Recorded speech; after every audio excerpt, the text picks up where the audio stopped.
Бір күні Әли сыртқа шығып, бақшада біреудің сөйлесіп жатқанын естіді. Ол қатты таң қалды. Көкөністер өзара таласып жатқандай болды. «Мен әлемдегі кез келген адамнан артықпын», деді картоп. «Мен бүткіл денені қанықтыра аламын, және күні бойы күш қуат бере аламын. Менің пайдалы қасиеттерім арқасында әр бала ұзақ бойы жүгіреді, секіреді, мүлдем шаршамайды».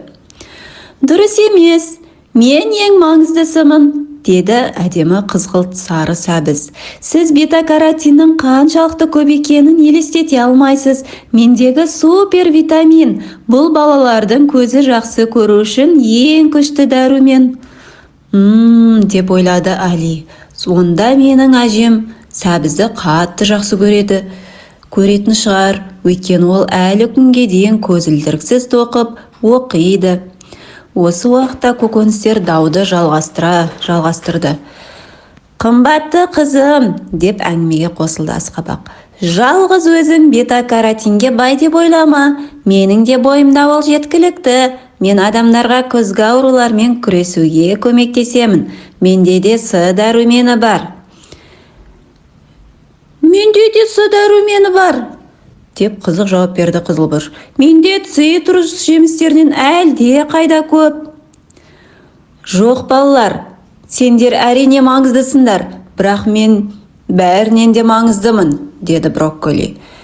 «Мені тек қайнатылған, қуырылған, немесе бұқтырылған ғана емес, шикі түрде де жеуге болады. Менде ең пайдалы витаминдер, ал мен жасайтын сорпа керемет».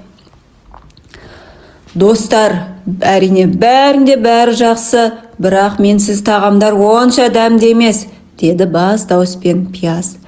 «Мен адамдар түрлі аурудан емдеймін». Сосын көкөністер біреудің аңдып тұрғанын байқап, сөйлеспей тұрғандай дауларын бірден тоқтатты. «Бұл керемет», деді Әли үнсіз.